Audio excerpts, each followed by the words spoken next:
ভারতীয় বিমান বাহিনী। ভারতীয় বিমান বাহিনী বা ভারতীয় বায়ুসেনা ভারতের সামরিক বিমান বাহিনীর বৈমানিক শাখা। এই বাহিনীর প্রাথমিক দায়িত্ব হল ভারতের আকাশপথ সুরক্ষিত রাখা ও আকাশে সংগঠিত যুদ্ধ পরিচালনা করা। 1932 সালের 8 অক্টোবর ব্রিটিশ ভারতীয় সাম্রাজ্যের সহায়ক বিমান বাহিনী রূপে ইন্ডিয়ান এয়ারফোর্সের প্রতিষ্ঠা। 1945 সালে দ্বিতীয় বিশ্বযুদ্ধে সেবা স্বীকৃতি স্বরূপ বাহিনীর নামের আগের সঙ্গে রয়্যাল উপসর্গটি যুক্ত হয়। 1947 সালে যুক্তরাজ্যের অধীনতা পাশ থেকে মুক্ত হওয়ার পর রয়্যাল ইন্ডিয়ান এয়ারফোর্স ভারতীয় সংঘের অধীনস্থ হয়। 1950 সালে ভারত প্রজাতান্ত্রিক রাষ্ট্র ঘোষিত হলে রয়্যাল উপসর্গটি বর্জন করা হয়। স্বাধীনতার পর ভারতীয় বিমান বাহিনী প্রতিবেশী পাকিস্তানের সঙ্গে 4টি ও চীনের সঙ্গে একটি যুদ্ধে লিপ্ত হয়েছে। এছাড়া যে অভিযানগুলোতে বায়ুসেনা অংশগ্রহণ করেছে সেগুলো হলো গোয়া আক্রমণ, অপারেশন মেঘদূত ও অপারেশন ক্যাকটাস। ভারতের রাষ্ট্রপতি বায়ুসেনার সর্বাধিনায়ক। এয়ার চিফ মার্শাল পদের অফিসার বায়ুসেনা প্রধান বিমান বাহিনীকে পরিচালিত করেন। সাধারণত একই সময় একজন বায়ুসেনা প্রধানই নিযুক্ত থাকেন। একজন মাত্র অফিসার অদ্যাবধি 5 তারা মার্শাল অফ দ্য এয়ারফোর্স পদে উন্নীত হয়েছেন। ভারতীয় বিমান বাহিনীর কর্মী সংখ্যা 1,70,000। 1,130টি কমব্যাট ও 1,700টি নন কমব্যাট এয়ারক্রাফট বর্তমানে সক্রিয় আছে।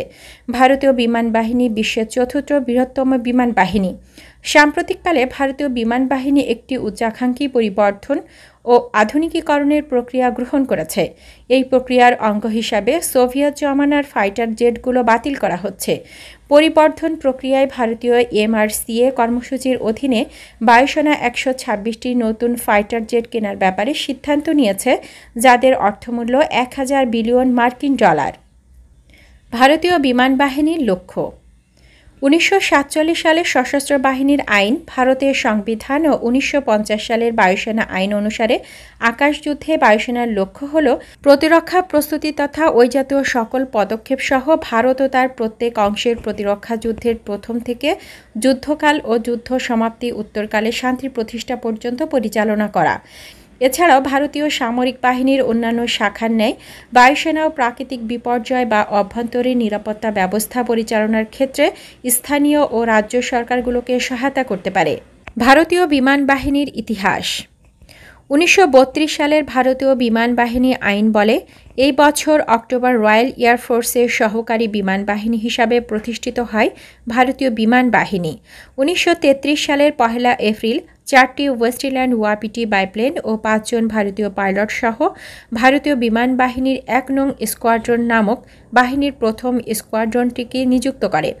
ভারতীয় পাইলটদের নেতৃত্ব দেন ফ্লাইট লেফটেন্যান্ট, পরবর্তীকালে ছিলেন air chief marshal sir Cecil বসিয়ার।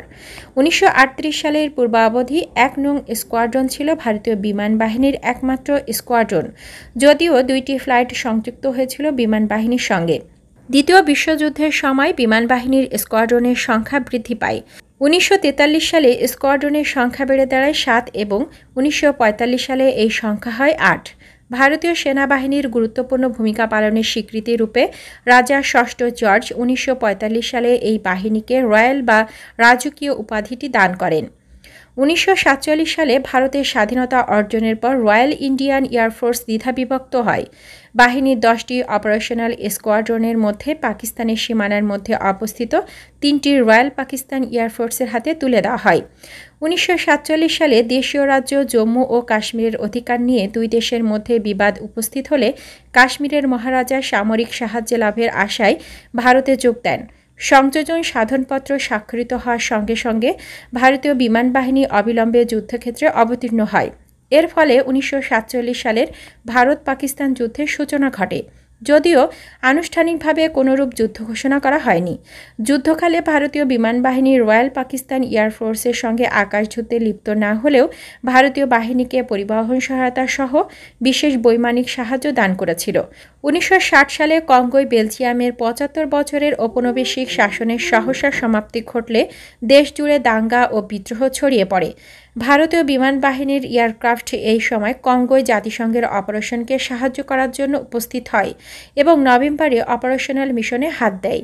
1966 সালে জাতিসংঘের মিশন শেষ হওয়া পর্যন্ত বিমান বাহিনীর ইউনিটটি সেখানেই থাকে। 1962 সালে ভারত চীন যুদ্ধের সময় ভারতীয় সামরিক পরিকল্পনাকারীগণ কার্যকারীভাবে অনুপ্রবেশকারী চীন বাহিনীর বিরুদ্ধে ভারতীয় বিমান বাহিনীকে ব্যবহার করতে ব্যর্থ হন। 3 বছর বাদে 1965 সালে কাশ্মীরকে কেন্দ্র করে ভারত ও পাকিস্তান পুনরায় যুদ্ধে লিপ্ত হয়। এ সময় পূর্বের অভিজ্ঞতা থেকে শিক্ষা নিয়ে ভারতীয় বিমান বাহিনীকে ব্যাপকভাবে ব্যবহার করার সিদ্ধান্ত নেওয়া হয়। এই প্রথম কোনো শত্রু বাহিনীর সঙ্গে ভারতীয় বিমান বাহিনীর প্রত্যক্ষ আকাশযুদ্ধে লিপ্ত হয়। এই যুদ্ধে ভারতীয় সেনাবাহিনীকে নিবিড় সহায়তা দানের বদলে পাকিস্তান বিমান বাহিনীর বেসগুলোতে ভারতীয় বিমান বাহিনী স্বাধীনভাবে রেড চালায়। এই বেসগুলি পাকিস্তানের সীমার অনেক ভেতরে অবস্থিত ছিল।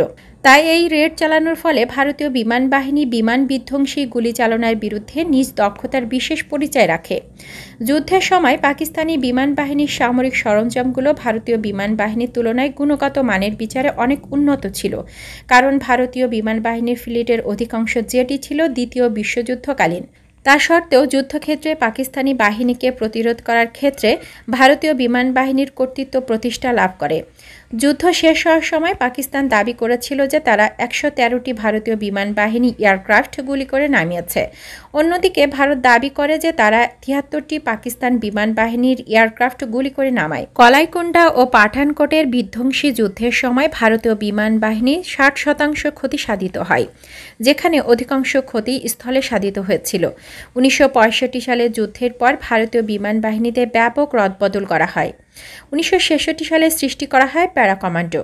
রসদ সরবরাহ বৃদ্ধি ও উদ্ধার কাজে গতি আনার উদ্দেশ্যে ভারতীয় বিমান বাহিনী 72টি অ্যাভ্রো 748 বাহিনীতে সংযোজিত করে। অ্যাভ্রোর লাইসেন্সের অধীনে এগুলো নির্মাণ করেছিল হিন্দুস্তান অ্যারোনটিক্স। ফাইটার এয়ারক্রাফটের দেশজ উৎপাদনে অধিক গুরুত্ব আরোপ করে ভারত। বিখ্যাত German aerospace designer Kurt Tank অঙ্কিত নকশায় নির্মিত HAL HF-24 মারুত ভারতীয় বিমান বাহিনীতে সংযোজিত হয়। HAL অজিত নামে পরিচিত ফল্যান্ড ন্যাটের একটি উন্নতর সংস্করণ নির্মাণের কাজে হাত দেয় HAL। একই সময় ভারতীয় বিমান বাহিনীতে সংযোজিত হয় ম্যাক 2 গতিসম্পন্ন সোভিয়েত MiG-21 ও সুখোই Su-7 ফাইটারগুলো। 1971 সালের শেষ দিকে তৎকালীন পূর্ব পাকিস্তানের মুক্তিযুদ্ধকে কেন্দ্র করে ভারত ও পাকিস্তানের মধ্যে পুনরায় যুদ্ধ বাধে। 1971 সালের 22শে নভেম্বর পুরোদমে যুদ্ধ শুরুর 10 দিন আগে আন্তর্জাতিক সীমানার কাছে ভারতীয় বাহিনী ও মুক্তিবাহিনীর অবস্থানে আক্রমণ করে পাকিস্তান বিমান বাহিনীর F-64 স্যাব্রে জেটগুলো। বয়রাত যুদ্ধে 4টি পাকিস্তানি স্যাব্রেকে গুলি করে নামায় ভারতীয় ফল্যান্ড ন্যাটগুলো। ডিসেম্বরে ভারত আনুষ্ঠানিকভাবে যুদ্ধ ঘোষণা করে।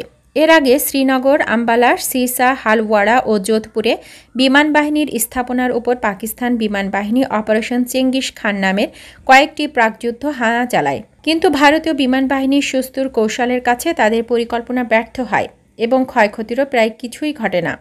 ভারতীয় বিমান বাহিনী অত্যন্ত দ্রুততার সঙ্গে পাকিস্তানের প্রতিরক্ষামূলক সর্টির দ্বারা বিমান হানা জবাব দেয়।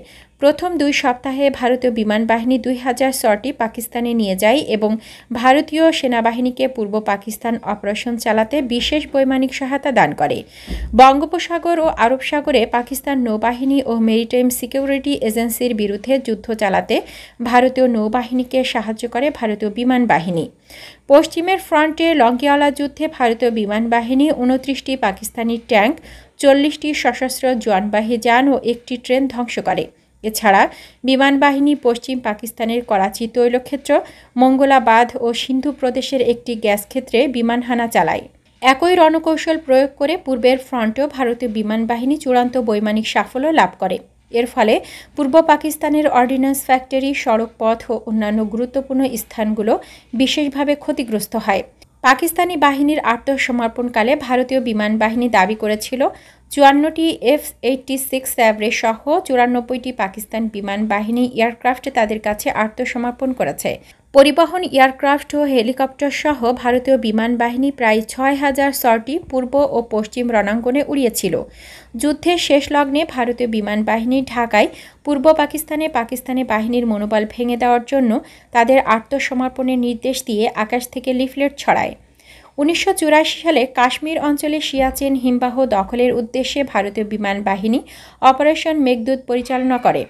ভারতীয় বিমান বাহিনীর MI-8 চেতক ও চিতা নামে 3টি হেলিকপ্টার শত শত ভারতীয় সেনাকে সিয়াচেনে নিয়ে যায়। 1984 সালের 13 এপ্রিলের এই সামরিক অভিযান সিয়াচেনের প্রতিকূল পরিবেশ ও আবহাওয়ার কারণে অন্য সকল অভিযান থেকে এর স্বতন্ত্র নির্দেশ দেয়। অভিযান সফল হয়েছিল কারণ পূর্বতন একটি চুক্তির ফলে এই অঞ্চলে ভারত বা পাকিস্তান কোনো দেশেরই সেনা জওয়ান মোতায়েন ছিল না। বিনা বাধায় ভারত হিমবাহের অধিকাংশ স্থানে নিজেদের আধিপত্য স্থাপন করে। 1999 সালের 20 মে কার্গিল যুদ্ধ চলাকালীন ভারতীয় সেনাবাহিনীকে সহায়তা করার জন্য ভারতীয় বিমান বাহিনীকে ডাকা হয়। কাশ্মীরের উচ্চতা ও প্রতিকূল ভূমিরূপের কারণে বিমান বাহিনী প্রথম সুলাদগতির মিল MI-817 হেলিকপ্টার ব্যবহারের ব্যাপারে নিজ সীমাবদ্ধতার কথা জানায়। উল্লেখ্য, এই হেলিকপ্টার 10,000 ফুট উচ্চতায় কাজ করতে পারত। এই সীমাবদ্ধতার কথা প্রমাণিত হয়ে যায় যখন পাকিস্তানি বাহিনী ভারতীয় বিমান বাহিনীর MI-8 হেলিকপ্টার ও MiG-21 ও MiG-27 নামে 2টি জেটকে গুলি করে নামায়। বলা হয়েছিল এগুলো পাকিস্তানের আকাশসীমায় ঢুকে পড়ে। এই প্রাথমিক ব্যর্থতার পর ভারতীয় বিমান বাহিনী মিরেজ 2000 নিয়োগ করে। এটি মিগের তুলনায় উন্নতর সামরিক সরঞ্জামে শুধু ছিল না, বরং রাতেও বিমান হানা চালানোর ক্ষমতা রাখত। মিরাজগুলো সফলভাবে কার্গিলের শত্রু শিবির ও রসদ ক্যাম্পে হানা দেয় এবং কয়েকদিনের মধ্যেই শত্রুদের সরবরাহ ব্যবস্থাটিকে ব্যাপকভাবে ক্ষতিগ্রস্ত করতে সক্ষম হয়। রাডার ও MiG-29 বিমানের সাহায্যে বিমান বাহিনীর সীমান্তে পাকিস্তানি বাহিনীর গতিবিধির ওপর নজর রাখে। MiG-21গুলো মিরেজ 2000-এর স্কট হিসাবে ব্যবহৃত হয়।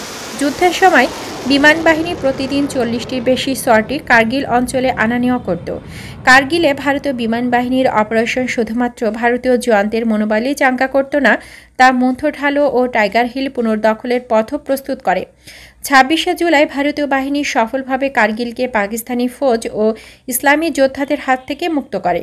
1999 সালের 10 অক্টোবর সার ক্রিক অঞ্চলের ওপর দিয়ে ওড়ার সময় ভারতীয় বিমান বাহিনীর MiG-21গুলোর সঙ্গে পাকিস্তান নৌবাহিনীর ব্রিগেড আটলান্টিকের সংঘর্ষ বাধে। আটলান্টিক ঘটনা নামে পরিচিত ওই সংঘর্ষে 16 জন পাকিস্তানি নৌবাহিনীর জওয়ানকে বোর্ডেই হত্যা করে ভারতীয় বিমান বাহিনী।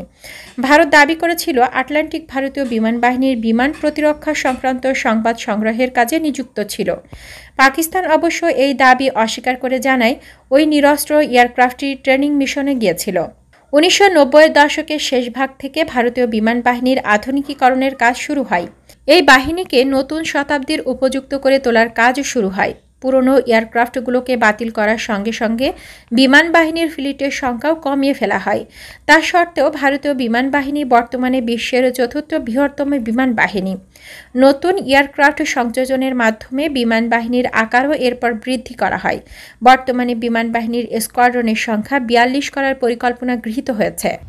ডিয়ার ভিউয়ার্স, আমাদের চ্যানেলের নিউজগুলো যদি আপনাদের ভালো লাগে তবে আমাদের চ্যানেলকে সাবস্ক্রাইব করুন। আপনার বন্ধুদেরকেও সাবস্ক্রাইব করতে উৎসাহিত করুন। নতুন নতুন নিউজ জানার জন্য আমাদের সাথেই থাকুন। ধন্যবাদ।